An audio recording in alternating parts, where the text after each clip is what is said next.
Hey everyone, I'm Karama, aka the Blur Girl, and welcome to Superhero Science. I hope everybody's having a really good time at Virtuous today.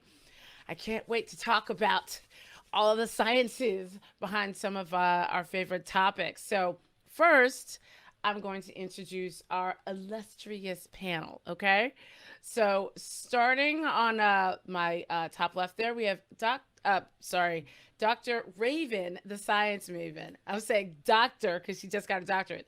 Dr. Raven Baxter, also known as Raven the Science Maven, is an award winning and internationally acclaimed science educator and molecular biologist, creating science spaces that are inclusive, educational, and real.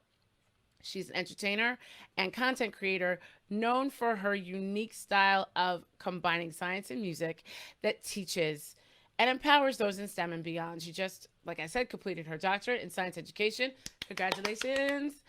Raven is the creator and co-host of STEM talk show STEMbassy and also Black in Science and Communication, a group that works to build relationships in the science community, equipping others with the knowledge and resources necessary to share science in the world with their own flavor. Welcome. Up next, we have Dr. Raychelle Burks. Now, Dr. Burks is a chemistry professor with a crime lab background. Yes, she knows how to actually bury the body. On the Smithsonian Channel, she brought her expertise to the curious life and death of to examine unusual. Raychelle is an award-winning science communicator presenting on the science of true crime and fabulous fandoms like Marvel, Alien, DC, Song of Ice and Fire, The Walking Dead, and many more. She reviews film and TV as part of the Curly Hair Mafia. Welcome. Now, speaking of the Curly Hair Mafia, we have Lolly DeRosier.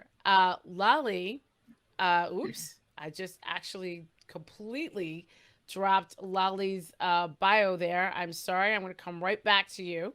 Let me hop over to Danielle Lee and we'll come back to Lolly. Dr. Danielle Lee is an outreach scientist who studies the behavior biology and natural history of small mammals across urban gradients. She's an assistant professor in the Department of Biological Sciences at Southern Illinois University, Edwardsville. Her research in science outreach and advocacy have been recognized by the Explorers Club, National Geographic Society, Emerging Explorer, TED Fellows Program, Essence Magazine, Ebony Magazine's Power 100, and the White House Champions of Change in STEM Diversity. Welcome, Danielle. And last but not least, Lolly, I'm so sorry. My whole screen dipped as I was bringing you on. Hang on one second. Lolly DeRosier is a science educator and science teacher and education advocate.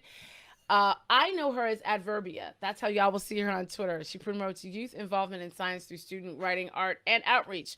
And she tackles themes of science and diversity in sci-fi, fantasy, and horror. Now that we've gotten all of this out of the way, welcome everybody.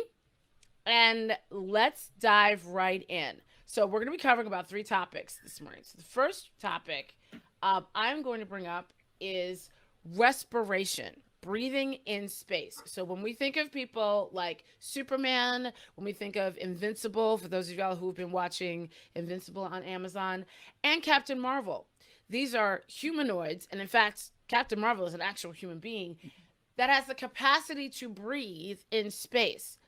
So Raven, Dr. Raven, I'm going to start with you. Logically, I guess they can suspend their breathing, I guess, but let's talk about what it is. And I'll just starting with you. How can somebody breathe in space if space is a vacuum?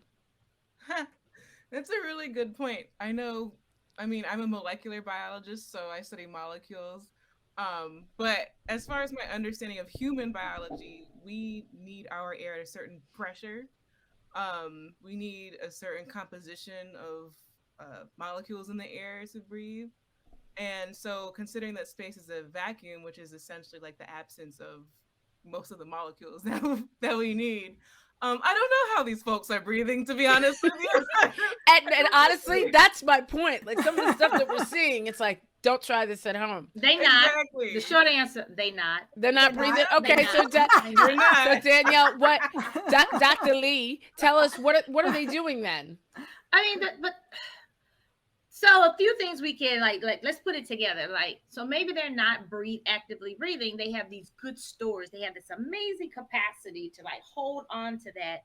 And then their body is just simply using that last good breath that they took before they lost the atmosphere.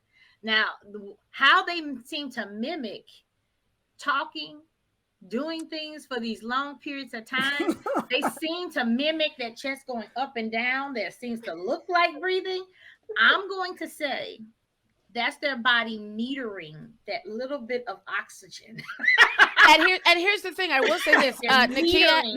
Nakia Hammock from the chat says, I know Superman and Invincible said they just don't breathe. I've seen Superman hold his breath. I've also seen Invincible hold his breath, but then Invincible had an entire conversation with somebody on the moon. So I'm like, how are you talking and not breathing? This is the part where, I mean, and I know Raven will agree with me on a molecular level, right? I mean, really what breathing is for is to get oxygen in. And she's absolutely right. You gotta have the right vapor pressure. We've evolved to be at a certain composition from the surface of the earth for humans. If you're on a different planet, that's a different ball game. But for humans to have to adapt, right? So, but at a molecular level, the oxygen is doing something. It is involved in a chain of chemical reactions to the energy you need. You need it to do things. So if some alternative, element, molecule is doing that, well, then that would be, right, an adaptive process elsewhere. But it's a currency, right? It's like you're spending money to do something. And if that's not happening with oxygen, it's got to be happening with something just on the kind of basis of all these chemical reactions. So if it's not oxygen, what is it? Which is always, because then that means that we've evolved for a certain amount of proteins that do a certain thing. So if it's some other element or some other system, everything would look wild, right? Like it would look so different. And I know Lali's talked about this a lot too. Was Superman born on Earth though? No. So then he might have evolved from a different type. Exactly. Yeah. Okay. Yeah. So in the absence of oxygen, oxygen drives the redox reactions of the electron transport system, which is ultimately to produce ATP. So when you run out of ATP, your respiration rates increase in order to replenish the ATP at a faster rate.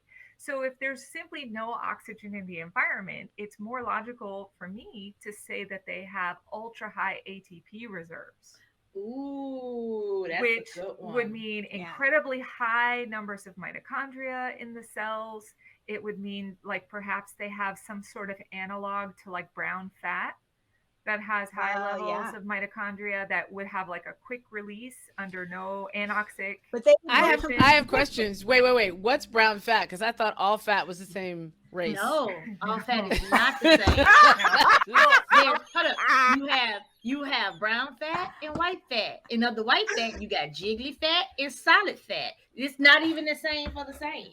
We can have a whole other conversation about that. I just learned something. Okay. No, but brown adipose tissue. Okay. That tends to be what we think about for babies or young ones. It is called brown because it's a little bit darker because it's mitochondria in it. Mitochondria, when you see mitochondria under the microscope, it looks like little dots. And so when they all come together, it's like freckles. It's freckles in your fat. It's freckly fat. I love it. I'm not fat. I just have freckles, very large freckles. I love it. The mitochondria are the powerhouses. That's where all the energy. Yeah. And the more of them you have, the more energy you could make conceivably. Right. And so in brown adipose tissue or brown fat, it has a lot of mitochondria. So it's like it's ready to go real fast. And that's what keeps young babies, especially think about young that live in Arctic regions. So they have that layer of fat and then they can live for a long time, even between nursing bouts or feeding bouts. It's because they got all that good, rich, freckly fat because of all those mitochondria. So, okay, I think we've ruled out Superman because he is an alien. We know that. So his physiology is definitely different. I think with Invincible, he's half alien, half human. So it's possible. I think even Invincible in the comic, they said their alien physiology usually overtakes whatever race they get with, whatever, humanoid Just a group little they get eugenics, just a little bit. A little bit. Just And a little then eugenics in it's that built world. into their it's built in. It is built in. But Carol Danvers was human before she got blasted Yeah. with Let's face it, she would have died, but on to our other problem. Okay, so I'm gonna go with the fact that they have this capacity to like hold their breath for really, really long amounts of time. Otherwise, they would be. I'm gonna go for a twofer. I think they have a combination of traits that aid them. So like they get really good breaths. Then once that oxygen is in there, they have this capacity to use that little bit, whatever they have, for a long time. And those physiological processes are what Lali explained. So lots of ATP, that brown adipose tissue, like they have all of that stuff. Yes, and that would change literally everything about them.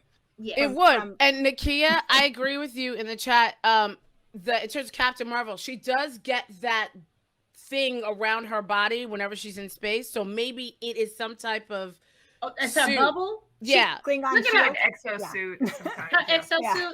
It's not even a suit. It's sort of like this energy thing. Honestly, it's just.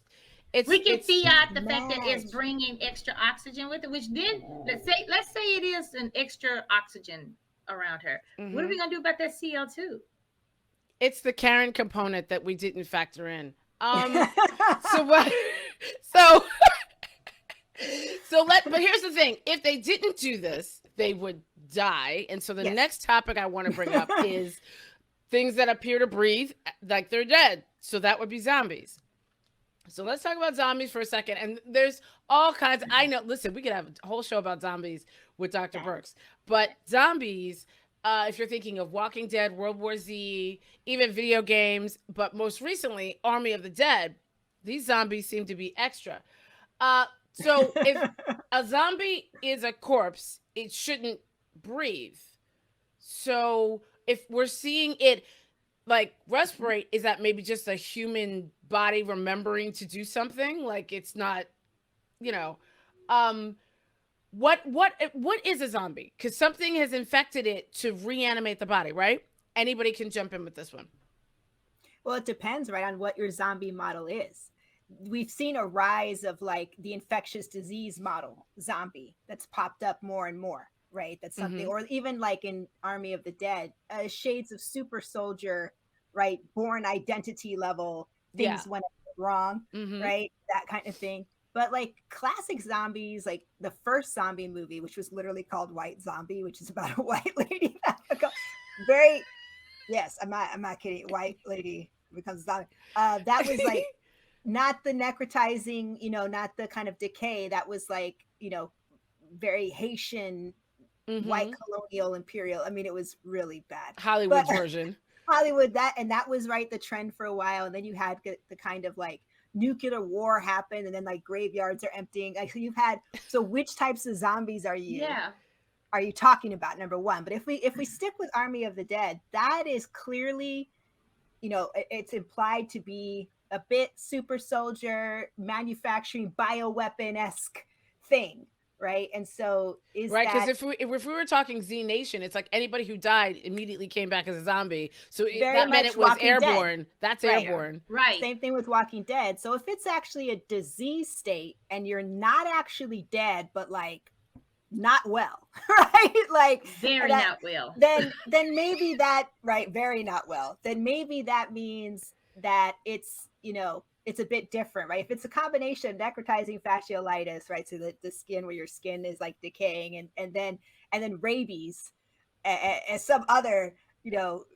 cluster of diseases that you have all at once, which is not good. So you're not well, but you're not dead. Then you could be breathing. So that's, oh my gosh. It's not, I don't know if it matters if we accept whether zombies breathe or not. I don't think that's necessary, but the for them to move is, how are they moving? In other words, what's happening energetically that allows for these energetics, especially in these zombies 3.0, which are super fast, which are super I agile. do think it matters if they're breathing, because it's the same reason as in space. You need the oxygen to make ATP, right? And that's always been our problem with these movies, is like, where are they getting this energy from? Especially the fast moving zombies. But I'm like scale walls and stuff. Yeah, I'm gonna say this, because they are necrotizing, their body organs are open. They're just capturing free oxygen in the air. It's just wafting, over those cells. Okay, so there are organisms that they don't have lungs. They absorb oxygen directly through their skin, right, or directly through their cell membranes. Yeah, it's like a trachea. Zombies are like tracheated. Once they become zombies, they have these like trachea, which are these small little vessels on the outside that all connect. But that would then be a disease state. So Lally, or Raven, what would be that switchover in disease state where that would happen? That's a really good question. she's like, none of this could happen. None of it. For me, but actually, it could. Wait, Lally, go don't ahead. say that, Danielle. Please don't. Because we're still in the middle of a panorama. Don't say that. Well, let's not. Okay, let's Lally. Don't think about the Pantone Pro V, but Lally. So for me, the host body has to be dead. If it's not dead, then I don't consider that to be a zombie. Okay. So for a zombie, they have to be dead. Got it. In my book, it's a reanimated corpse. The most logical vector for me is a fungus. Okay. Because fungi, and to some extent slime molds, which are not technically fungi, but we call them molds, and so we kind of lump them in the same group, but they're not. They're like their own crazy thing. So fungi can exist as multicellular organisms, big mushrooms. They can also exist as microscopic organisms like yeast. But fungi also have these mycelium. They have these hyphae mycelial threads that can kind of spread out as a network, similar to like a nervous system. So if you have an organism that's been infected by fungal spores, and those fungal spores can, like in the time when the person gets sick, right, or in some like incubation period when those organisms can proliferate, they could perhaps take over the nervous system. They could map along the nervous system of the original organism and communicate with the muscles. Zombies do eat. So the body can ingest in that organism by those same organs that were originally evolved to ingest those nutrients. They could be extracting nutrients from those things that zombies feed on in order to get the energy that they would need to carry out these metabolic processes. Zombies make noise, but very rarely speech. So it's almost like a bellows, almost like their lungs are acting like a bellows, which right? fits like with decay, moaning, because the outgassing. Yeah. The human body, when it's decaying, it makes a lot these of are noises. just dead flatulent beings, right? And also think about how coordinated. Yes. Also think about how coordinated zombies are in all these different worlds. That coordination can happen with fungus as well, and we've seen that through fungus, through their mycelia. They literally coordinate. Yeah. They can send messages over long periods, like long physical distances. And the reason why we also say fungus is because there is actually a fungus that causes zombies. Like it'll literally eat the brain part of an ant and make it do its bidding. And then when it gets to the end of its life stage and needs to go on to the next, it'll literally go up high and start branching out. So basically, I think that's why I like the movie The Girl with All the Gifts. Yeah. Scientifically, it was on the nose with how zombieism works. So that is a good movie. But I have a question. Okay, so all of this makes sense. We have flatulent dead beings that may or may not have their brains eaten out, but by fungus. But that does not explain in Army of the Dead the zombie fetus, because that implies zombie sex. And I'm gonna mute myself and let Lolly have the stage. Hold up. This is all Lolly. Look at Lolly's face. Raven, have you seen Army of the Dead? I can't. No, she can't do zombies. But what I think is hilarious is that Lolly is like, I have been waiting my entire life for this moment. Listen. Come on. Nothing will prepare you for the conversation we're about to have, like teaching human reproduction to middle schoolers for 22 years. So, number one, how did they get an erection? Did they grow a baculum when nobody was looking? Is that like, was anybody looking? Zombie baculum. Zombie baculum. No, like, no. I mean, could they just break off a rib and repurpose it? I don't know. Break it off and break you off. Okay, you know what? I don't need Danielle as the hype woman. Look, we broke Raven.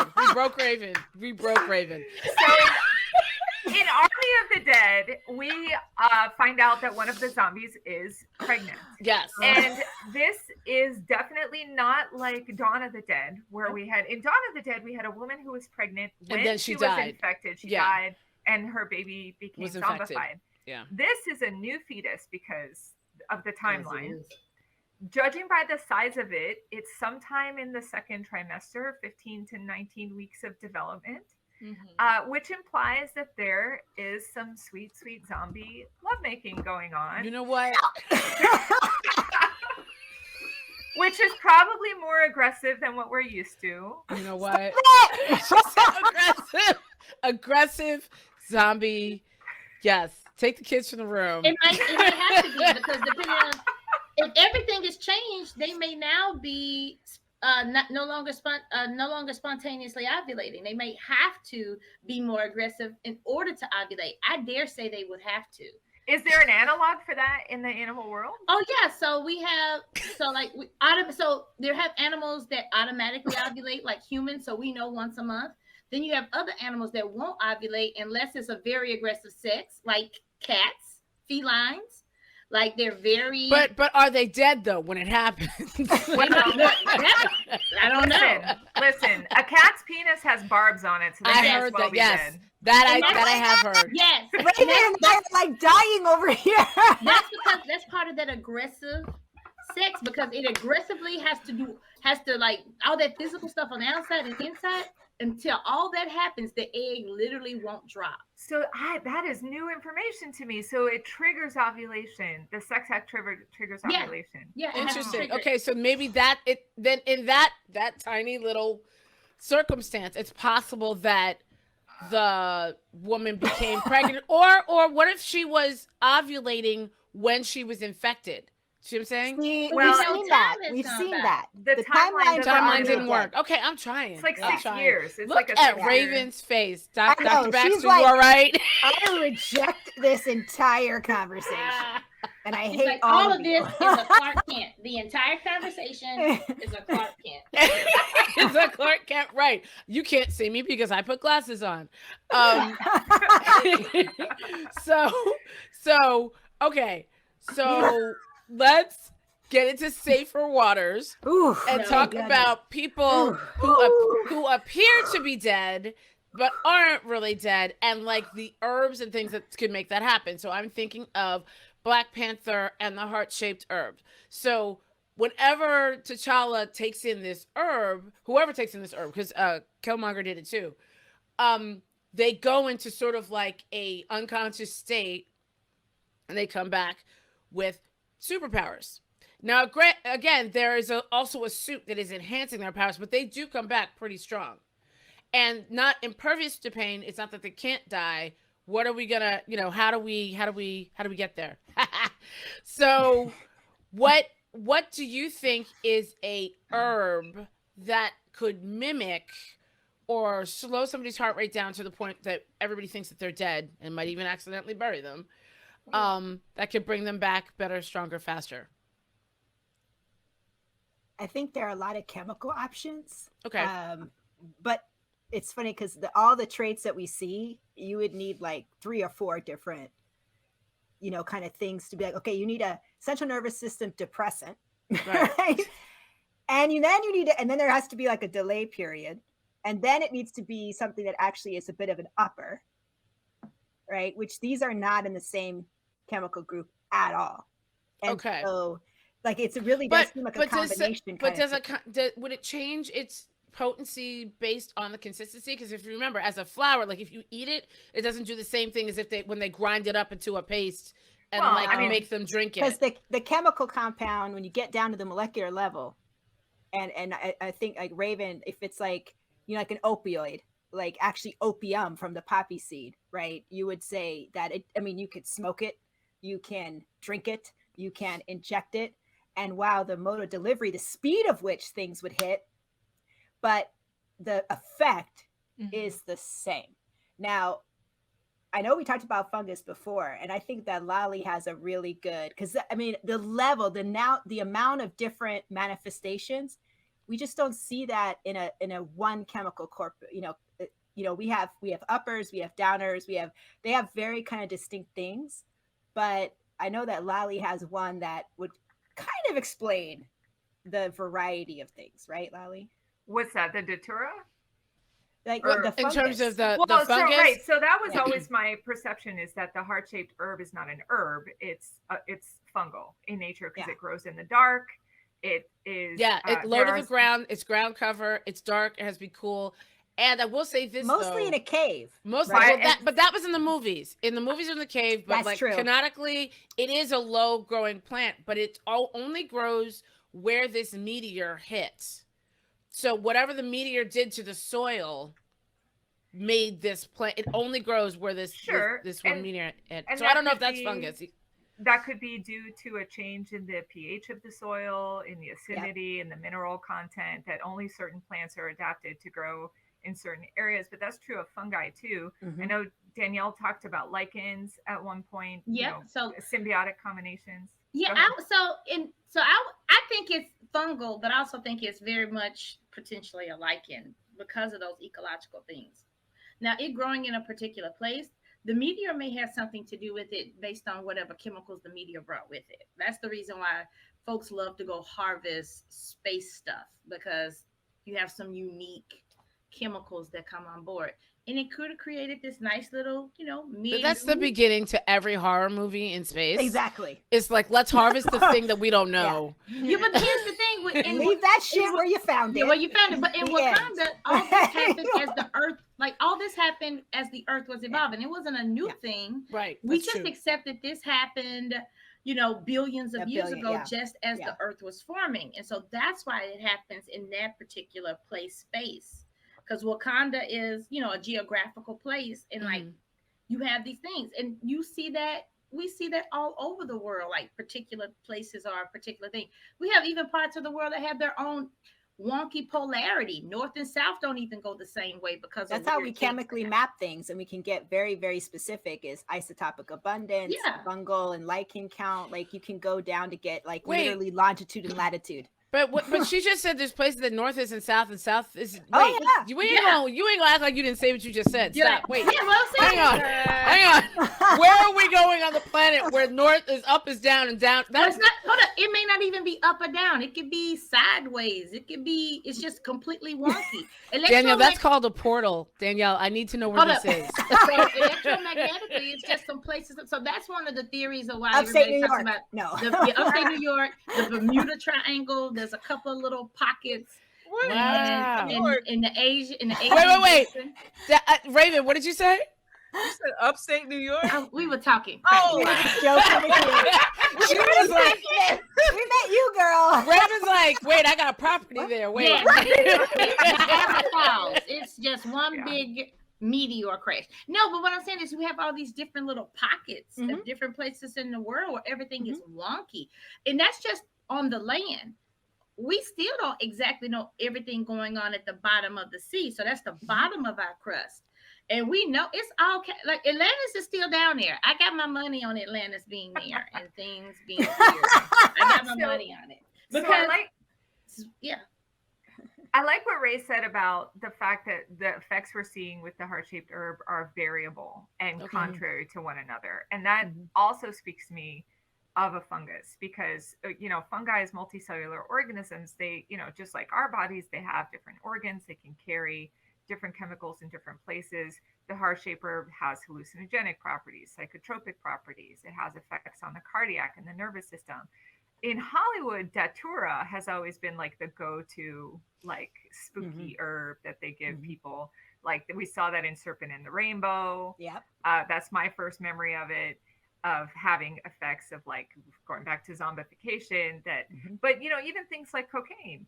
Cocaine is a stimulant, but it can also be used as an anesthetic, right, to block nerves. So you have one chemical that has highly variable functions. Yeah, lots of different. Well, let's not also forget, because they're harvesting it from nature. Yes, they've they've been taking care of it, so they've made it a horticulture plant to some degree. But part of what makes an organism is all the stuff that comes along with it, part of its individual ecosystem. So that's still not thinking about all the different bacteria that come along for the ride, the potential This viruses reminds me that come of along on the ride. And I think that's a good point, Danielle, because the minute you said that, I thought about this particular cactus that there's an insect that you get a dye from called cochineal, this blood red color. And the insect resides on a very particular cactus in what is now the American Southwest, and it stretches into Mexico. Into Mexico. I think I heard about this. So it's not the cactus, it's the insect on the cactus. And so if the option is, a heart-shaped herb, but if it's a fungus or a lichen that only exists on this thing, you would need the other thing. Like, because that's its food, like the cactus. Like if the cactus gets wiped out, this insect gets wiped out and the entire cochineal dye industry collapses. Right.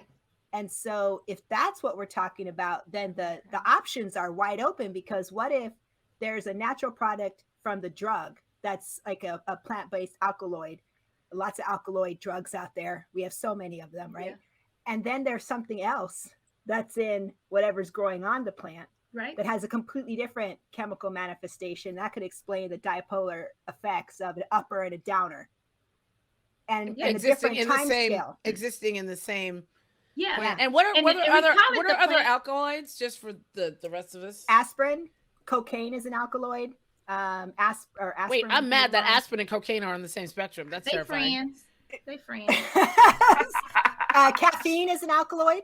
Okay, I can see that. Plant-based caffeine. I can see caffeine hanging out with cocaine. Strychnine. What's he doing hanging out with cocaine? Yeah. Don't take strychnine. That's not good. Don't take that. Strychnine would be a bad idea. But no. So but inside the body, on the Raven, on the molecular level, inside the body, what is happening to the muscles, or what would have to happen to your muscles to all of a sudden make you be able to lift 3 times your body weight? Is that just adrenaline? Is that keeping your adrenaline in a certain, what is that? I'm guessing that you need more muscle cells. I think they're called myocytes. Okay. If I'm not mistaken. To be able to make up for the extra capacity to do work. So literally more muscular tissue, I'm guessing. And would we be, and this is for everybody, you were talking about that, like that insect on the cactus. Is it also that the Wakandans who happen to live in this region, breathing this air, eating a particular diet in a certain sunlight or a certain latitude, are also going to have a different effect on it than other people? Well, you know what? We see a little bit of that because Killmonger didn't grow up in Wakanda. But he is from the same he is from the same lineage. He's from the same lineage, but everything you just described were all ecological. Oh, that's true. Why they should respond well to the drug. That's true. He did not. But maybe but it's possible that if Claw ever took it, he wouldn't get superpowers. It might kill him. I would actually wager he would. Really? I would. Or it might kill him. Or it might. Yeah. I mean, here's the thing. I wager that when they first started eating this herb, they lost about at least 3/4 of their folks. They were like, "Well, this person didn't wake up." There was a lot of trial and error. And there's a reason why they're sitting around. Like they're sitting around watching because there's always like, "Is he gonna get up this time?" They don't know if he's gonna get up. What would happen after taking it? They die. They'd be like, "Well, the loser, come back. Come on back." No, they are not. They're not allowed to be. They're not allowed to. They stay up there with the Panthers in the tree, and they never come back. Well, once they died, the loser of the fight was like, "Well, you know what? They didn't get up, so I guess you win by default. So come on. Or it could be a gradual escalation. You can go to South America and in places at altitude. You can go to Bogota. You can go to Machu Picchu, and you can still get coca tea. It comes in a tea bag, just like regular tea. It's the same leaf that we. I have drank it. Cocaine. All my friends from Latin America used to drink it all the time. But isn't that what used to be in Coca-Cola? It used to be the same. Well, the extract. It's an extract from it. Okay, cool. But it's the same leaf that's used to make cocaine. It's just that when you infuse it as a tea, it's like headache medicine. It's, extremely mild. It's not, BC powder. Shut up your nose. It's just BC different. powder. Right. So the extraction is not as good, right? You're doing a hot water extraction versus literally like an acid-based reaction. So there's not as much, right? And so But as far as an adaptive trait versus like a genetic predisposition, we see that in real time with water sources, right? If you travel and people will be like, oh, don't drink the water. Not because the water is bad, quote bad. It's that you've been adapted to your water source and its particular, combination and this of things. is where confusing terminology might be good for clarifying. So adaptive and acclimated, even though we in regular language use them similarly, they are very, very different. In science, they're different? Yeah, very, very different. So the case of, hanging out in higher or low altitudes or drinking different water sources, that's an acclimation. Yeah. So your body over time, with a few days or months, depending on the situation, you can recalibrate your system to get used to it. It's usually a rough go of it to do it. You're gonna have don't try this at home. Having lived and traveled in places where they tell you don't eat these things for your stomach safety. Now that 2 or 3 return trips back to Tanzania, I eat all the things they tell you. Shouldn't eat dairy products. Yum, yum, yum, yum. Don't eat fresh vegetables. No. I do all of that. Because you've been acclimated. That's an acclimation. And it was rough those first few days. Now, adaptive is an evolution. In other words, that's now long-term. That's how your body physically responds to things. Like generational over time. Now, you can have biological level changes. It may or may not include genetics. That's the other thing that I think blows people's minds, that just because something feels or seems hardwired, genetics isn't the only hardwired way for our bodies to do things. So adaptive still isn't necessarily genetic. So that's why I say Claude could probably still be okay. I think his risk of being okay and risk of dying are about the same as a regular Wakandan. Well, I'm not buying that it's genetic. Okay. Well, David Gilmore from the chat says only the strongest were able to take the herb and be king. So, and there's a physical component to be able to take it, and the religious aspect as justification. So, if somebody tried to take it outside of those parameters and they died, they'd be like, "See." Well, here's the thing. So, strong has always been one of those subjective. It's subjective. Yeah, it's strong because you didn't die. You know what I mean? That's it. Right. How many times have we like that? Oh, hold on, it gets rid of the weak ones in the pack, like wolves hunt the weakest member. You ever have a backache one day? No, you hear people say that, like they take down the weak ones. Strong, phenotypically or operationally strong animals die all the time. You know why? Because if you're having a bad day that day, so you could otherwise be in good condition. Let's say an antelope in the plains. Good condition, pretty healthy. But if he sprung his little ankle the day before, everything is still true. He's strong. That day he was just not good. That made him easier to catch.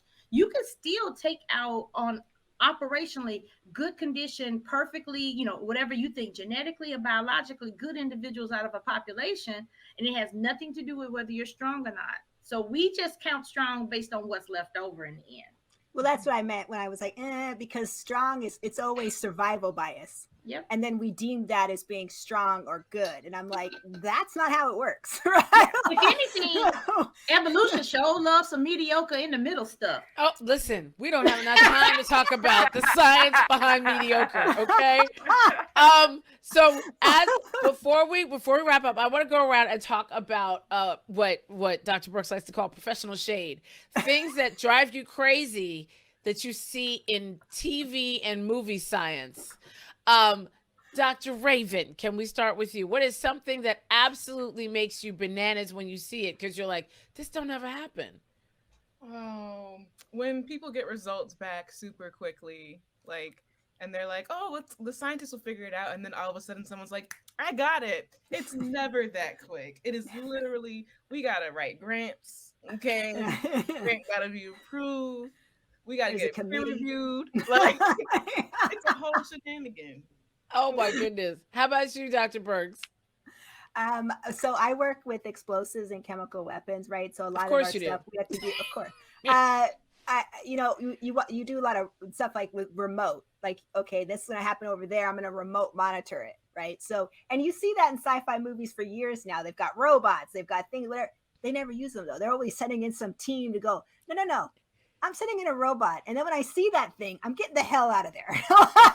You're like, why are you going in? Why are you going in? You've got like 97 clone things. Like, send one of the hell out.